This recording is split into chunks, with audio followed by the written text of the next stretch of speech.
salam guru penggerak, bergerak, bergerak, dan menggerak. Bertemu lagi dengan saya Nur Azlan, SPD, calon guru penggerak Angkatan 9 dari Kabupaten Siak, Provinsi Riau. Pada kesempatan ini, saya akan menyampaikan tentang koneksi antar materi dari modul 1.4 budaya positif dengan modul-modul yang telah dipelajari sebelumnya. Mari kita saksikan bersama. Pada koneksi antar materi dari modul 1.4 ini, saya diminta untuk membuat kesimpulan dan refleksi mengenai peran saya dalam menciptakan budaya positif di kelas dan di sekolah dengan menerapkan konsep-konsep inti seperti disiplin positif, motivasi perilaku manusia yang berkaitan dengan hukuman dan penghargaan, posisi kontrol guru yang berkaitan dengan restitusi, membuat keyakinan kelas atau sekolah, segitiga restitusi, dan keterkaitannya dengan materi sebelumnya, yaitu filosofi pendidikan menurut Ki Hajar Dewantara, nilai dan peran guru penggerak, serta visi guru penggerak. Berikut ini simpulan mengenai peran saya sebagai guru penggerak Angkatan 9 di Kabupaten Siak, Provinsi Riau dalam menciptakan budaya positif di kelas dan di sekolah. Sebagai seorang guru yang baik, sangat penting bagi saya untuk memiliki kemampuan dalam mewujudkan budaya positif di kelas dan di sekolah.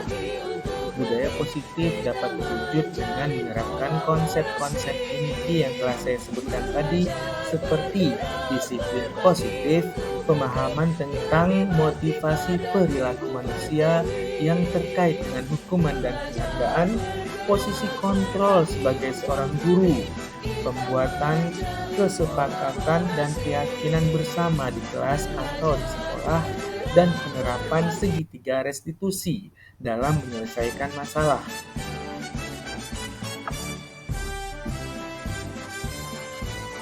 Yang pertama adalah disiplin positif. Disiplin positif adalah pendekatan disiplin yang mengajarkan tanggung jawab kepada anak dan mengembangkan kesadaran diri berdasarkan nilai-nilai kebajikan.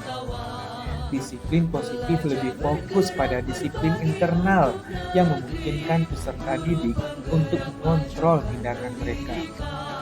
Dengan disiplin diri, peserta didik dapat memahami dan menyadari tindakan mereka berdasarkan motivasi internal, bukan karena pujian atau hukuman. Yang kedua adalah motivasi perilaku manusia. Terdapat 3 motivasi perilaku manusia, yaitu 1. Menghindari ketidaknyamanan atau hukuman, 2. Mendapatkan imbalan atau penghargaan dari orang lain, 3. Menjadi diri yang diinginkan dengan menghargai diri sendiri sesuai dengan nilai-nilai yang dipercayai. Dengan memahami ketiga motivasi perilaku manusia ini, saya dapat mengidentifikasi motivasi perilaku peserta didik saya. Jika peserta didik terdorong oleh motivasi untuk menghindari hukuman ataupun mendapat penghargaan eksternal, saya harus berupaya untuk membangun motivasi internal agar peserta didik menjadi pribadi yang menghargai dirinya sendiri dengan nilai-nilai yang dipercayainya. Sangatlah penting bagi saya untuk menghindari penggunaan hukuman dan pemberian penghargaan yang berlebihan guna meminimalkan motivasi eksternal pada peserta didik saya. Yang ketiga adalah posisi kontrol seorang guru. Ada 5 posisi kontrol yang dapat digunakan oleh seorang guru. 1. Sebagai penghukum, 2. Sebagai pembuat rasa bersalah, yang ketiga sebagai teman, yang keempat sebagai pemantau, dan yang kelima sebagai manajer. Dari kelima posisi kontrol tersebut, sebaiknya sebagai seorang guru berada pada posisi kontrol manajer. Sebagai manajer, saya melakukan kerjasama dengan peserta didik, memberikan mereka tanggung jawab atas perilaku mereka, dan mendukung mereka dalam menemukan solusi atas masalah yang mereka hadapi. Posisi manajer ini mengacu pada restitusi yang memungkinkan peserta didik menjadi manajer bagi diri mereka sendiri dan menciptakan identitas positif serta keberhasilan dalam dirinya sendiri. Yang keempat adalah pembentukan keyakinan kelas. Pembentukan keyakinan kelas ini bisa dilakukan di kelas maupun di sekolah. Saya berupaya berperan dalam mewujudkan keyakinan bersama di sekolah maupun di kelas yang saya ampu melalui kesepakatan dengan peserta didik saya. Keyakinan tersebut berupa pernyataan universal yang sangat mudah diingat dan dipahami dan akan terus diterapkan dalam lingkungan kelas dan sekolah. Yang kelima adalah segitiga restitusi. Penerapan segitiga restitusi dalam penyelesaian masalah ini sangatlah penting. Sebagai seorang guru yang berperan sebagai manajer, saya menggunakan segitiga restitusi dalam menyelesaikan suatu masalah melalui 3 tahapan, yaitu 1. Menstabilkan identitas. Yang kedua, validasi tindakan yang salah. Yang ketiga, menanyakan keyakinan. Tujuan dari hal ini adalah untuk menciptakan peserta didik yang mandiri dan bertanggung jawab. Terdapat keterkaitan antara materi budaya positif dengan 3 materi sebelumnya. Dengan menjalankan budaya positif di sekolah, kita akan lebih mudah mencapai tujuan pendidikan nasional yang sesuai dengan filosofi Ki Hajar Dewantara, yaitu pendidikan yang berfokus pada perkembangan potensi yang ada pada peserta didik, serta mewujudkan sekolah yang nyaman, aman, dan berpihak pada peserta didik. Untuk mewujudkan visi seperti ini sangat penting bagi seorang guru memiliki 5 nilai guru bergerak, yaitu 1. Berpihak pada peserta didik. Yang kedua, mandiri. 3. Reflektif. Yang keempat, kolaboratif. Dan yang kelima, inovatif. Kolaborasi antara semua anggota sekolah dengan keyakinan kelas dan sekolah yang telah disepakati dan dijalankan bersama tentunya akan mendukung terwujudnya budaya positif di sekolah.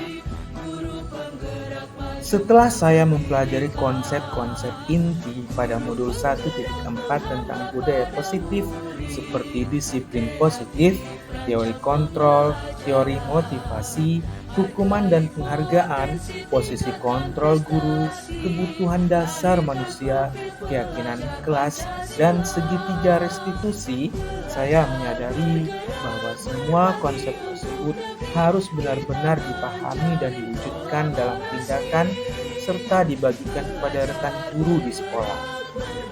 Saya benar-benar dibukakan mata bahwa kita sebagai guru haruslah berada pada posisi kontrol sebagai seorang manajer untuk pembelajaran di kelas dan menuntun siswa, bukan pada posisi sebagai penghukum atau sebagai pembuat rasa bersalah. Selain itu, yang sangat menarik bagi saya adalah pada saat mempelajari motivasi perilaku manusia yang terkait dengan penghargaan.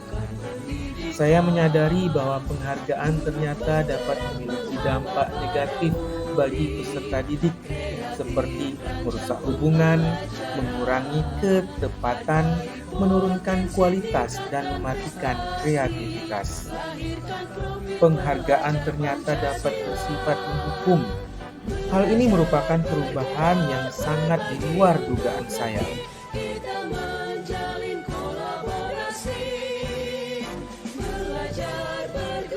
Setelah menyadari hal tersebut, saya mulai memahami bahwa posisi kontrol yang telah saya lakukan selama ini adalah sebagai penghukum, pembuat rasa bersalah, dan sebagai pemantau yang seharusnya berperan sebagai manajer. Saya juga menyadari bahwa pemberian penghargaan seperti bintang kelas ternyata memberikan dampak negatif kepada peserta didik saya. Saya juga menyadari bahwa segitiga restitusi perlu dilakukan untuk menangani siswa yang telah melakukan kesalahan agar mereka tidak menjadi pribadi yang gagal.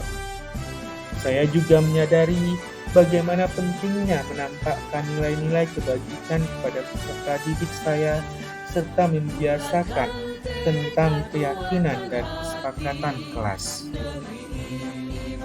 Saya mulai menggunakan segitiga restitusi di dalam menangani masalah di kelas saya. Sebagai contoh, saya menghadapi peserta didik yang telah mencoret-coret pintu kelas dan mencontek temannya pada saat menghadapi ulangan harian. Saya menggunakan langkah-langkah dalam segitiga restitusi, yaitu yang pertama, menstabilkan identitas, yang kedua, validasi tindakan yang salah, dan yang ketiga, menanyakan keyakinan peserta didik tersebut. Saya juga menerapkan di kelas untuk membuat keyakinan kelas dan kesepakatan kelas. Saya juga mulai memahami bahwa peserta didik saya memiliki kebutuhan dasar manusia yang harus dipenuhi. Perasaan saya pada mulanya kaget dan merasa bersalah, karena selama ini mungkin saya berada pada posisi kontrol sebagai penghukum dan pembuat rasa bersalah. Mata saya mulai terbuka bahwa kita sebagai seorang guru terkadang langsung menghukum peserta didik yang telah melakukan kesalahan tanpa mengajak mereka berdiskusi terlebih dahulu untuk mencari solusi atas kesalahan mereka. Setelah mempelajari modul 1.4 ini, saya sangat termotivasi untuk terus memperbaiki diri saya sesuai dengan nilai-nilai budaya positif di kelas dan di sekolah. Saya termotivasi untuk menjadi guru yang berperan sebagai manajer di dalam pembelajaran di kelas dan di sekolah. Hal-hal yang sudah baik menurut saya adalah mulai munculnya motivasi internal pada diri saya dan peserta didik saya untuk melaksanakan budaya positif yang sesuai dengan nilai-nilai kebajikan yang kami yakini. Namun, hal-hal yang masih perlu saya perbaiki adalah posisi kontrol saya sebagai seorang guru selama ini harus diubah menjadi posisi kontrol sebagai manajer. Memberikan kesempatan pada peserta didik untuk berpendapat di dalam menentukan keyakinan dan kesepakatan kelas yang ada juga sangat perlu untuk diperbaiki. Sebelum saya mempelajari modul 1.4 tentang budaya positif ini, posisi saya selama ini adalah sebagai penghukum, pembuat rasa bersalah, dan sebagai pemantau yang selalu membuat saya merasa bersalah karena harus memberikan hukuman atau konsekuensi pada saat siswa saya telah melakukan suatu kesalahan. Namun, setelah saya mempelajari modul 1.4 ini, saya mulai menerapkan posisi saya sebagai manajer di dalam menyelesaikan masalah. Perasaan saya pun menjadi sangat tenang, dan saya mulai menyadari pentingnya komunikasi yang efektif untuk menumbuhkan rasa tanggung jawab peserta didik saya. Saya pernah menerapkan segitiga restitusi, namun sebelumnya saya hanya menggunakan satu tahapan dalam segitiga restitusi, yaitu menstabilkan identitas dengan memberikan pernyataan seperti setiap orang pasti pernah berbuat kesalahan dan tidak ada manusia yang sempurna. Hal lain yang sangat penting dipelajari dalam proses menciptakan budaya positif di kelas maupun di sekolah adalah melakukan kolaborasi antara pihak sekolah dan orang tua peserta didik. Budaya positif ini tidak hanya dapat dilakukan di kelas atau di sekolah, tetapi juga bisa dilakukan di rumah dan di lingkungan masyarakat. Hal ini bertujuan agar budaya positif menjadi suatu kebiasaan atau menjadi karakter baik bagi peserta didik saat berada di lingkungan sekolah atau dimanapun mereka berada. Demikian tadi koneksi antar materi dari modul 1.4 tentang budaya positif. Semoga yang telah saya sampaikan tadi dapat menginspirasi kita sebagai agen perubahan di dalam dunia pendidikan. Terima kasih atas segala perhatiannya. Sampai jumpa pada materi berikutnya. Salam dan bahagia. Wassalamualaikum warahmatullahi wabarakatuh.